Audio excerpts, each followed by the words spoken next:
Usually when the word depression comes up, people think of being down in the dumps, being an Eeyore and being unable to get out of bed, being completely withdrawn from other people. And that might be the case for some teenagers, but a lot of times the way that sadness and depression shows up in our teens can look more like anger and irritability and explosive behavior.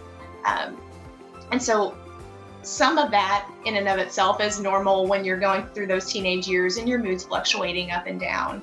But I think it's really important to keep in mind that what on the surface might look like anger and irritability, digging a little bit further underneath the surface, we may come to find that it's someone who's feeling really down, really helpless, really hopeless.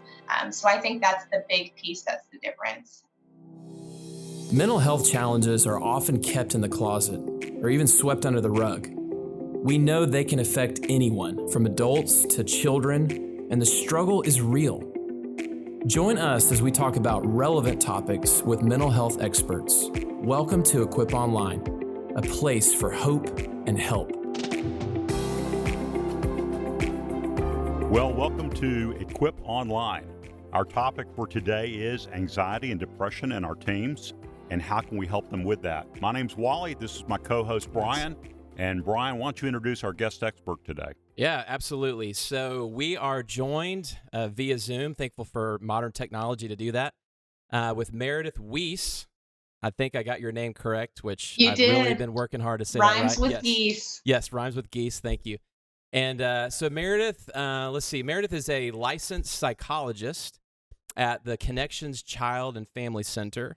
And I know some of your background, you have done outpatient therapy with kids, with adolescents, with families, and also with your psychology background, do psychological assessments, that kind of thing.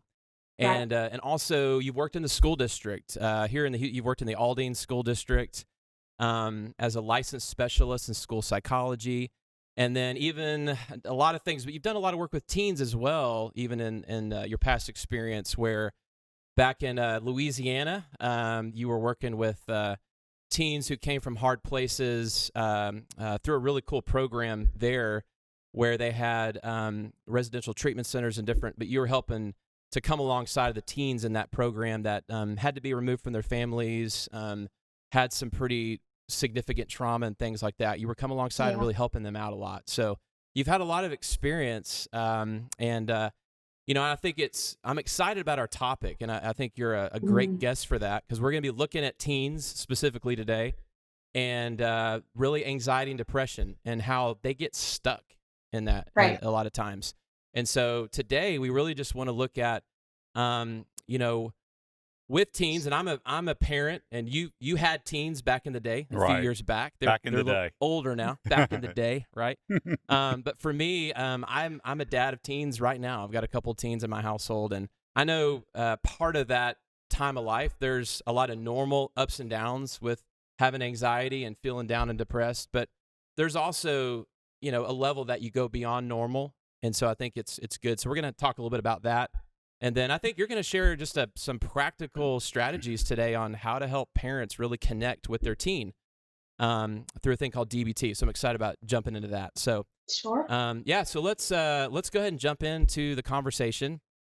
Wally, I'm going to throw it back to you. Do you have any questions? Well, no, but I can't believe you didn't mention LSU in her resume. Go Tigers. Go Tigers. Yeah, there you go. So, I knew that would come up. Finally get to say it. Yeah, Houston's the second largest alumni base, so maybe we just picked up a lot of listeners with that. We'll see. I'm not sure what we did. Either people will really like it or really hate it. Yeah, that's That's right. true. That's true. Well, Meredith, we do have some questions for you. And the first one is it's really a series of questions.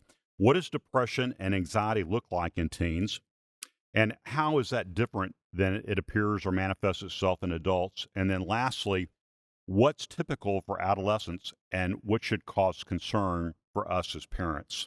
I think the interesting thing about teenagers is when we think about mental health and the way that things like that kind of show up for kids versus adults, there can be some really, really obvious differences when the kids are younger.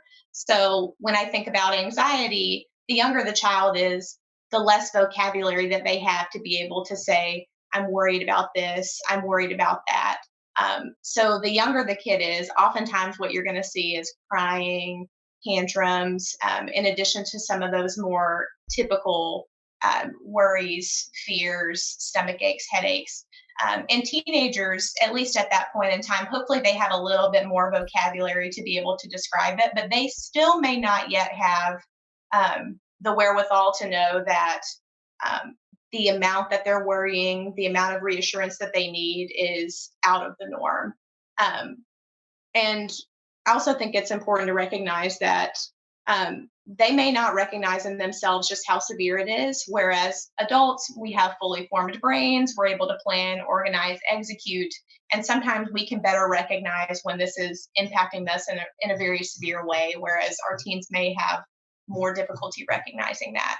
But there is a lot of overlap in symptoms like stomach aches, headaches, worries, needing reassurance, things of that sort.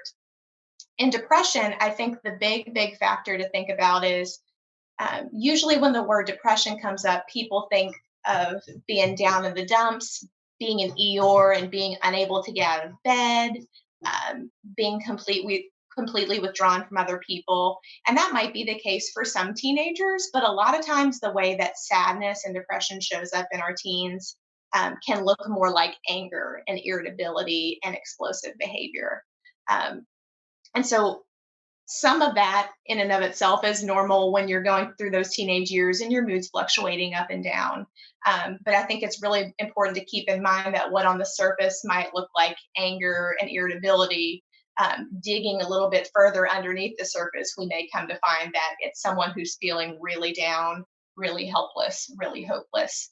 So I think that's the big piece, that's the difference. But some of the things that can be easy for parents to recognize are the things that they can physically see in their kids, like um, big changes in their sleeping habits, like they're sleeping much more or sleeping a lot less, changes in their eating habits or their weight fluctuating, again, complaining about physical ailments, things of that sort, or even their energy level, if their energy level has taken a big dip. Those are some things that are a bit more easily recognizable by parents, even if their teenagers aren't necessarily talking about having problems. Yeah, it seems Um, like I'm hearing as a parent, you just have to be kind of being pretty regularly connected and observant of mhm, kind of looking for those things. And to me, it's fascinating as we look at mental health, just the connection between something as a mental health struggle we have and how it's connected to our physical.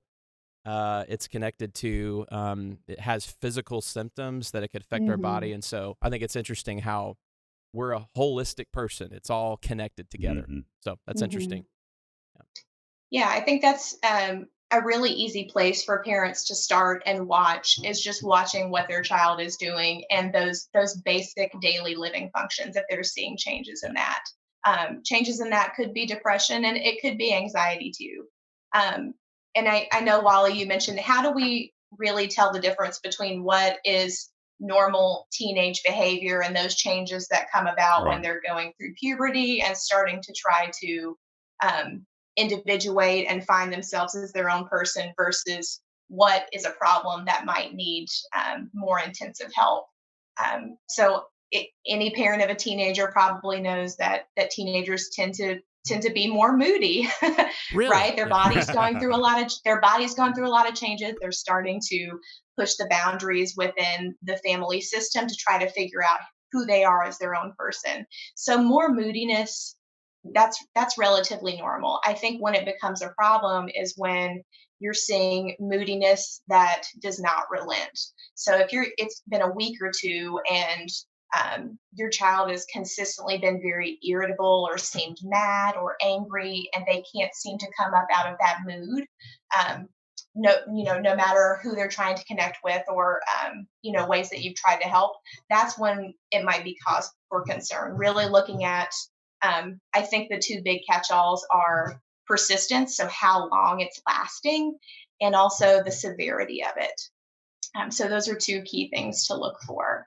Yeah. Yeah. Um, Also, parents, again, teenagers, they may incite a lot of conflict in the family, right? Again, at that age, they're really trying to individuate, figure out what they care about, what they want to stand for, how they want to show up in the world. And so there might be some conflict between the values of the family and the child trying to figure out what it is that they value and care about. And so some argument or dialogues that are disagreements, absolutely normal. When conflict, again, can become an obvious concern is if there's verbal aggression involved. So maybe your child is, whether it's making threats toward you, maybe making threats about themselves. If physical aggression becomes a problem, if they're getting so heated during a conflict that they're putting hands on somebody else, and there's a concern for somebody's safety, obviously that's a big red flag. Or even things as severe as running away. I know you mentioned I have a little bit of a background where I worked at Boys Town up in Nebraska. And so a lot of the times, the way that they wanted to get away from that conflict was to run. Obviously, that's a huge safety concern and a big red flag. So if you have concerns about that too, that's certainly a red flag and a time to seek out help as soon as you can. And I know another big one that you guys have already spent some time talking about, some of the fantastic past speakers, is social media. A very normal outlet for our teens, especially right now, given the COVID-19 circumstances. It's very normal for teens to want to spend a lot of time on tech and social media because that's how they're connecting with other people.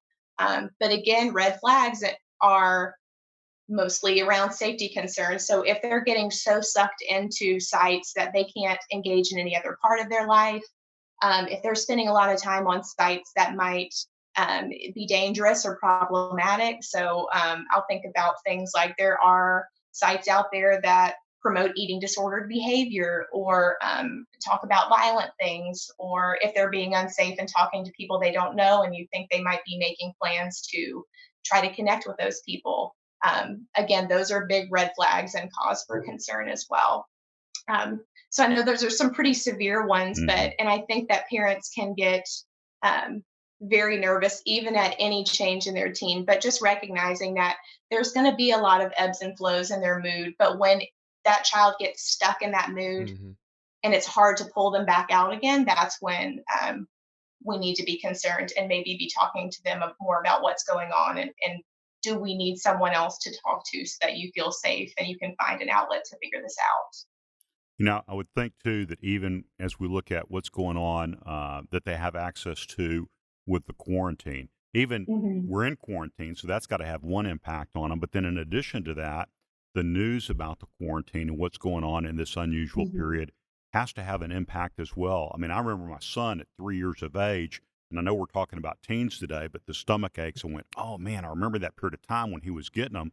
And my wife and I really had to be careful not to have the news on, even at that young age, and also in the conversations that we were having, because he would feed off the negative energy of what may be happening out there in the world, and it would just turn him upside down. I really like what you did there, which is another things that parents can start to do is start to tease out patterns that they're seeing in their kids. So if you're starting, like you said, you noticed that your child was having a lot more somatic issues like stomach aches and things shortly after watching the news or being exposed to those kind of things. And so sometimes it takes a little bit of time to tease out those patterns. But if parents can figure out what seems to be triggering some of those problems, then that can certainly be a helpful way to start intervening, just like you did. Yeah, I love. I mean, it is a good word. I mean, I think for a lot of the topics we get into, we try to want to be a help for parents because really, even we've learned, as you're your child's number one advocate, you have the most insight really into your child. You're around them the most. And so it's so great to think about what am I observing and how can I maybe connect the dots as much as I can to try to advocate for their healing and for their, ability to cope. So it's awesome. Do you, kind of what Wally said, do you feel like, are you seeing the quarantine having even a more severe impact on our teens right now from your perspective, or how is it impacting things? Sure. I think from what I've read thus far, it certainly is. And I think there are different levels to that based on a child's risk before this all started. Sure. So in thinking about the quarantine that we're in right now, like, you know, the difficult thing about it is we as human beings, we like stability, we like security, we like having a routine. And that routine has been absolutely disrupted. And I think when this whole thing started, I could certainly say for myself, the idea was, well, hopefully we'll get past it over the summer and maybe we can get kids back into their normal routine of school or Hmm. start to reestablish some of those things that make them feel safe and make them feel connected. And so now I think we're probably seeing a bit of an uptick again because now we don't know. Are our kids going to physically go back to school? Are they going to be online for a couple of weeks? Are they going to be online the whole fall semester? We're getting back into more and more of that uncertainty as we get closer to one of those routines that's so important to kids. Right. Um, Right. and so I certainly think it's having an impact because again, we're getting into a time where our routines are going to have to change as we get back into school mode. And it's going to take some time to figure out what that routine is going to look like, whether or not they're back in school. If they get to go back to school, are they going to have to leave school for a couple of weeks if we have an uptick again? And also, if their family has been personally impacted in some way by this, certainly if anyone that they know has died or has been ill themselves, I anticipate that would certainly cause some anxiety and worry about that happening again. If someone passed away during this time and maybe they didn't have an opportunity to go to a funeral and have Hmm. some sort of closure, absolutely there's going to be grief there that's going to be continuing until they can get some sort of closure and start to be able to process that more effectively. And then our many families who have experienced serious financial hardships out of this, who maybe have lost jobs or lost income or lost a job, got a job back, and now that we've taken a downturn again, maybe you're unemployed again. So certainly, our children feed off of adult emotions, right? And so if the adults around them are concerned about how they're going to get food on the table, if they're going to find another job, when they're going to find another job, um, kids can certainly recognize that. And of course, that can feed into their own worries and fears as well. Yeah. They don't want to see their parents upset and they want to know that they're in a safe space. And so I anticipate that's certainly having an impact on some of our kids. Yeah. I mean, you think about for kids in a household, the foundation of security is, are mom and dad okay? And do we have enough money? And, those are things that, you hope they don't even have to think about as a kid. They just assume and they can live under that security. But when things impact that foundation that they stand on, that can be, I'm sure, incredibly unsettling for our kids when they're walking through that. So it's a great perspective just to keep in mind that we've got a lot of those scenarios happening right now. Yeah, we as Yeah. humans, we like to know what to expect so that we can plan for it. And I think everybody's hope was that by this time we would know what to expect. And what we're Yeah. seeing is that's just not the case. And so right now, certainly the pandemic is not necessarily a problem that we can solve immediately. Right now, it's one that we're trying to ride this wave and figure out how we can stay on it without making things worse, Yeah. so that we can get along better. But I think the other thing that's important to remember is that kids are really they're really resistant.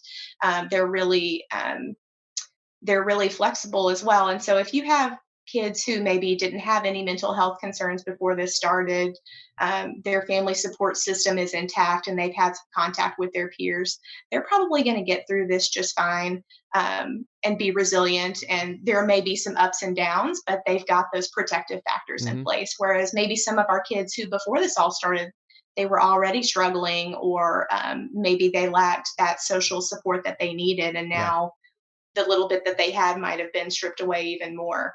Hmm. So certainly we're going to see new cases of anxiety and depression, and also potentially more long-lasting or severe effects for those who for whom this was already a concern. Yeah. Yeah. Absolutely. Absolutely. Well, hey, I'd love to transition into um, kind of our next part of our conversation. It's really, you mentioned about those for our teens. you're going to have arguments. We need to have conversations. We need to be engaged with our teen kids.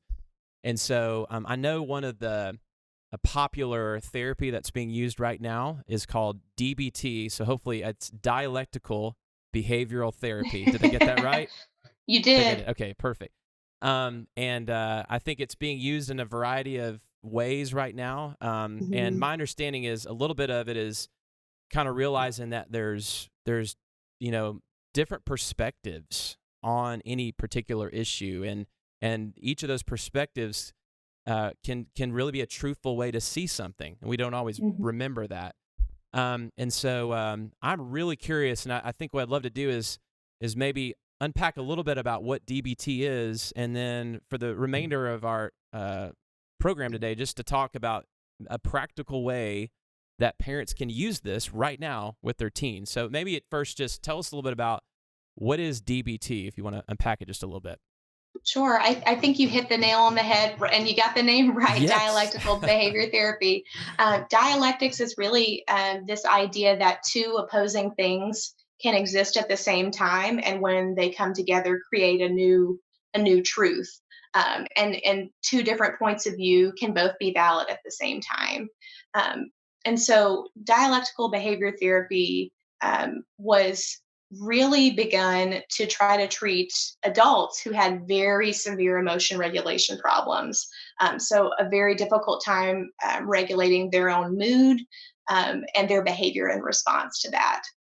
And it's a very intensive therapy when it's done as it was standardized. And there have been a lot of reiterations, especially to be able to use it with adolescents. And so standard DBT as it was created includes weekly individual DBT therapy, weekly DBT skills groups where you're doing a lot of skill building and teaching, phone consultation outside of therapy. So for those clients who are very, very high risk, an opportunity for them to hop on the phone and get coached through using skills outside of therapy when they're in a crisis.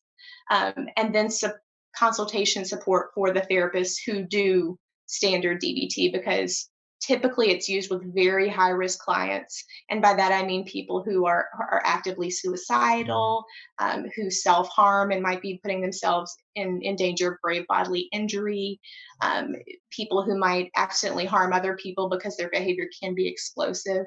And so those are a lot of people who are typically seen and treated by those standard DBT programs. And a lot of those programs you'll see in places like inpatient or partial day treatment hospitals. There are some outpatient places in the area who do offer that sort of comprehensive package. But for our kids who maybe their concerns aren't that severe, maybe they're not in danger of their life being threatened, but for whom they really have a hard time managing their mood going up and down, their families having a hard time managing their behavior. Using DBT informed skills within therapy can be a really helpful way to get at that. Awesome. And so it's really about balancing two different things, acceptance based interventions and change based interventions. And so by that, I mean, again, it goes back to dialectics, things like the client accepting themselves where they are and saying, I'm doing the best I can, while on the other hand saying, but maybe I do need to be motivated to change so I can do better. And the same thing for the therapist, accepting the client where they are while also trying to motivate some change so they can live a life that's worth living. So really, there are a number of different ways that this is used. I know there are places in the area that do DBT skills groups. I like to think that when I work with teens who have a lot of concerns with emotion dysregulation, if we can see them outpatient, if they're not in danger for their life or they're not engaging in those behaviors that are so severe that they need very intense treatment, I do like to use many of those DBT skills in therapy with them to try to teach them how to ride out situations that maybe can't get better right now, or how to learn new skills that are going to help them improve their mood, stabilize their mood, and be better able to react to situations with more thought. Yeah. No, that's awesome. So I understand that one of the really important aspects of DBT is validation. And I think in just a moment, I'm gonna ask you to kind of walk us through a way that we could do a validation exercise like Sure. today, if we want to do that with our teen child. But before we jump into that, why is validation so critical, do you think? hmm And when I think about validation as it's used in DBT can be taught to both to kids and their parents. It's incredibly useful. And really the goal of validation is this.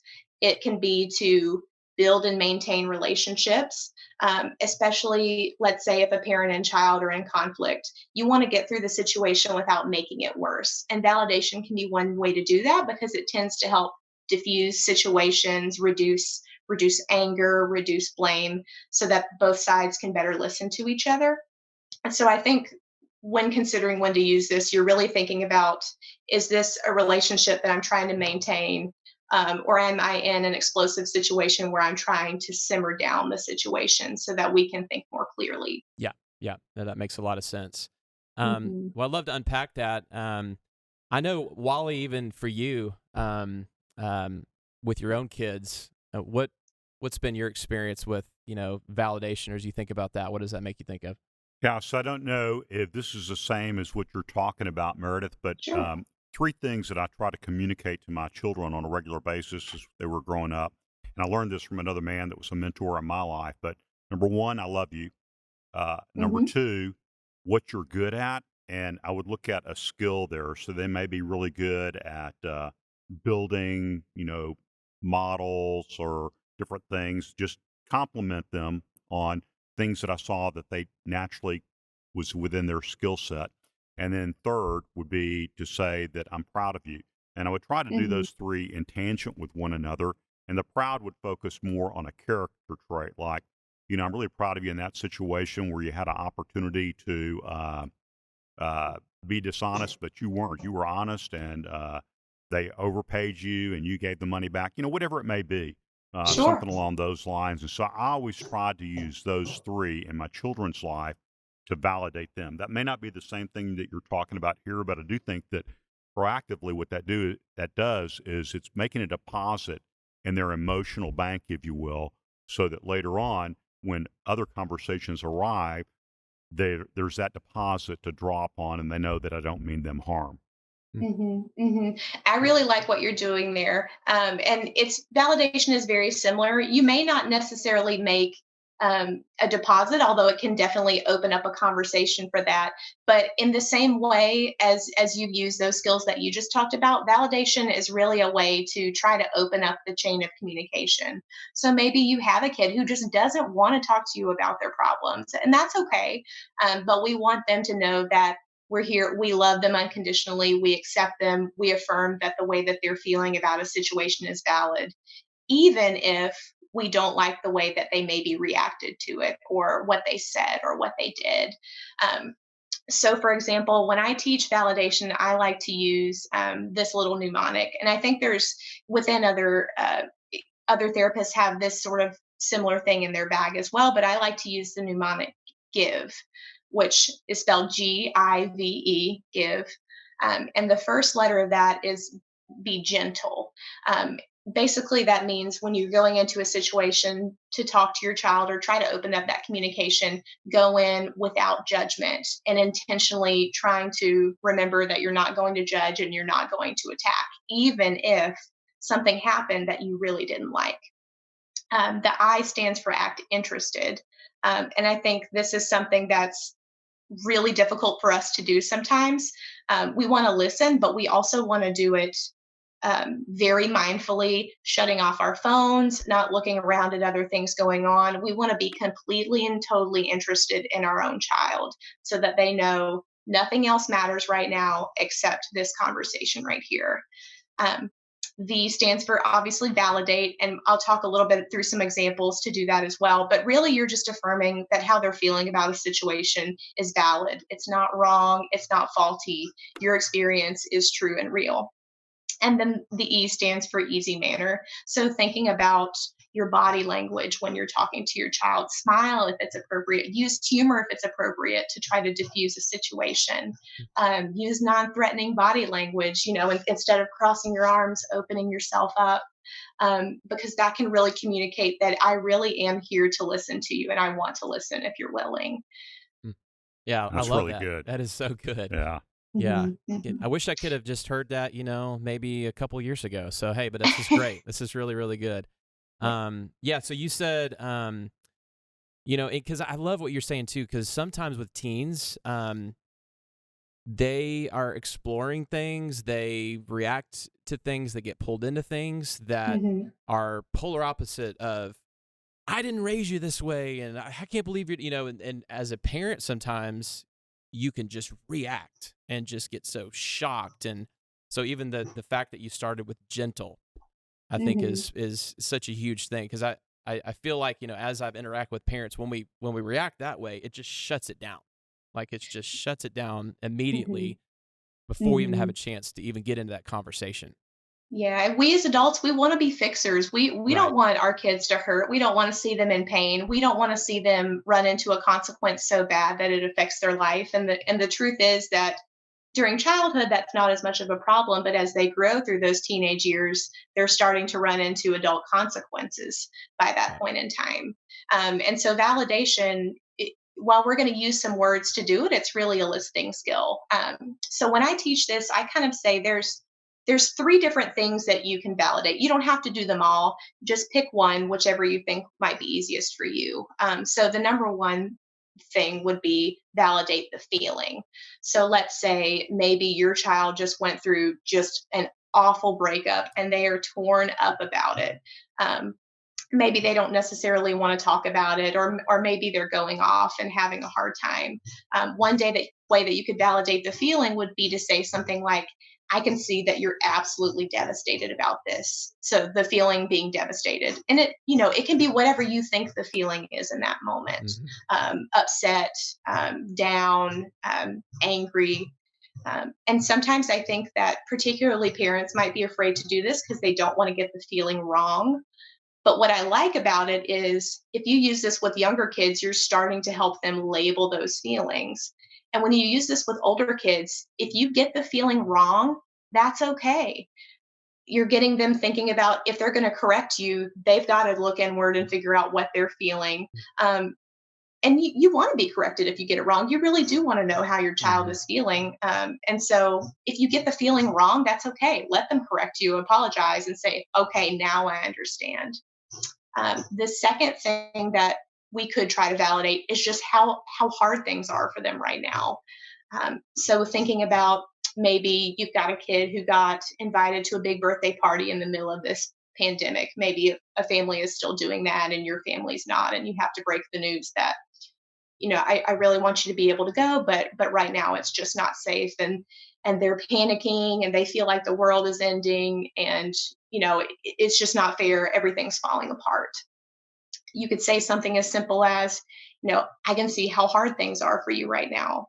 Again, you're not trying to fix the Hmm. situation. You're not giving any advice. You're not making it about you. You're just saying, I see and I recognize that things are overwhelming and really Hmm. difficult for you right now. A very easy one to do. So um, um, feelings. I apologize. I lost my train of thought there for a moment. That things are really hard. And then the last thing, and this is kind of similar to what you mentioned, Wally, is validating what's important to them, what they really care about. So maybe you've got a really anxious kid who wants to make perfect grades. They want all A's on every assignment, but they're getting overwhelmed with their schoolwork. They're worrying about an upcoming test. They feel like they're going to fail. Um, you can take a stab at validating what's important to them. Like, I can tell that it's really important for you to do well at school. Very simple. You're just talking about what it is that seems important to them Hmm. right now. So those are really three things that you can try to validate. And again, all it has to be is one sentence, because what you want to do is just say, I see you and I affirm what's happening with your experience right now. And that can soften the situation at times. And maybe if you've got a teenager who doesn't want to talk, that communicates, hey, I'm here to listen. I'm not going to try to fix the problem if you don't ask me to. Mm-hmm. I'm not going to make it about me and say, oh, I had this situation happen when I was growing up, and here's what I did. Sometimes they just want a sounding board. Yeah. And this is one way that you can be that sounding board. Yeah. So I Yeah. love what you're saying, Meredith, because to me, what it communicates is a great deal of respect that you're showing to your child. And I would think part of that would be is that you can catch them in a time when you're ready to talk about it, but they're not. And part of that respect might be to say, I understand that whatever it is that you've just gone through in your talk with them, out of what you've just said, that now may not be a time that you want to talk about that, but Dad's really interested, and I'd love for us when you're ready to come back and talk about this, maybe later today or tomorrow. But I would like for you to be able to talk about this. Right. We can't force our kids to talk to us. And sometimes they don't want to. And there may be situations where they may not necessarily feel safe doing that. But we want to make them feel safe. And so, absolutely. And another way you can end the conversation is just to say, if something's happening in their life and you want to help, you can even ask, do you want me to listen right now, or do you want me to help you That's problem good. solve? Yeah. And you just let them make the choice. Wow.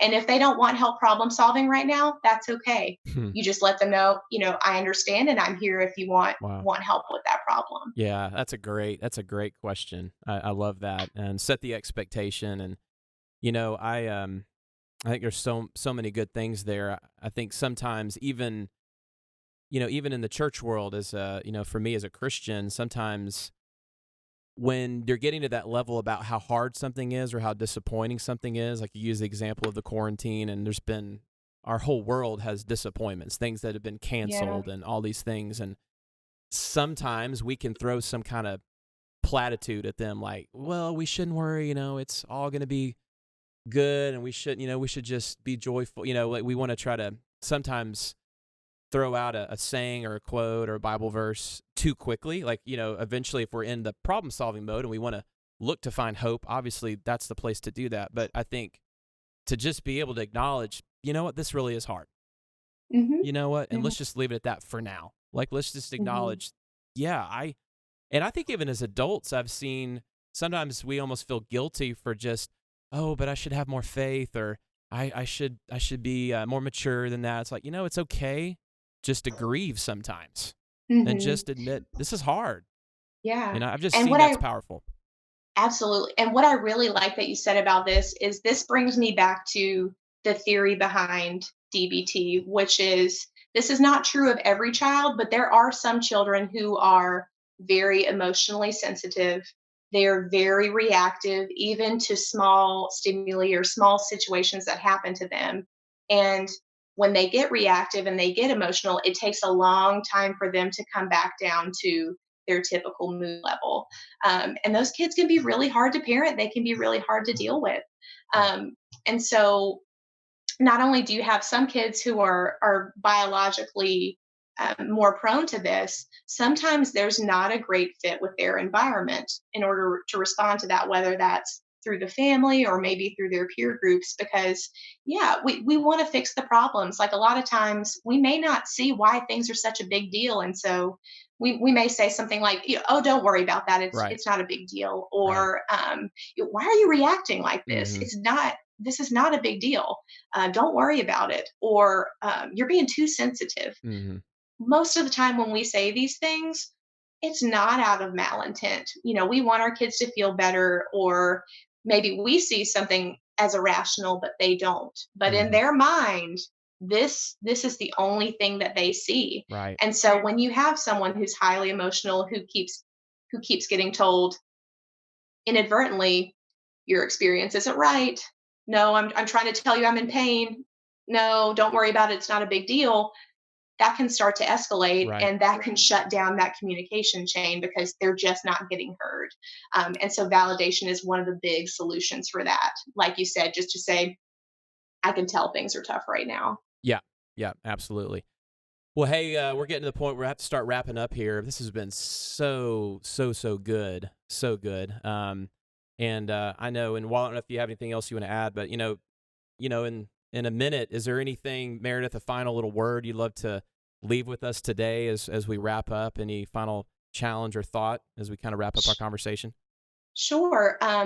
As a parent, I think the three big things that you can do, especially with your teenagers, is to watch for any problems that arise, ask so you can validate them and ask them if they want you to just listen or help solve the problem, and then listen if that's all that they want.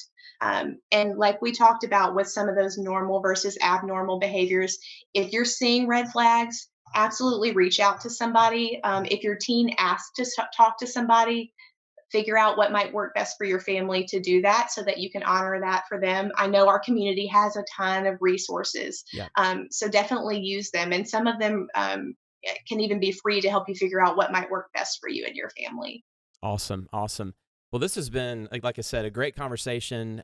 Meredith, I'd love to, if any of our listeners want to learn more about DBT or any of the things we've talked about, or would love to connect with you, what would be the best way for them to do that? Sure. So you can find information about our clinic on our website, which is www.connectionsfamilycenter.com. Okay. And that just has information about the different people who work here and the problems that they work with. You can always give us a call for a free consultation, hopping on the phone with us to say, hey, this is what's going on. Is this something that you guys can help us with? Can you point us in the right direction? And the same thing when it comes to DBT. If you want someone who uses some DBT-informed skills in their practice, we can potentially point you in the right direction for that. Or also, if the problems are so severe that you might be looking for something more intensive for your child, we can definitely help to provide some referrals for that. Awesome. Awesome. Well, appreciative of the work you do. And like I said, we just want to thank you for joining us today. Equip Online is a partnership between StoneBridge Church and Mosaics of Mercy. Mosaics of Mercy is an awesome nonprofit here in the Montgomery County area. Their goal is to be a mental health resource hub for our community.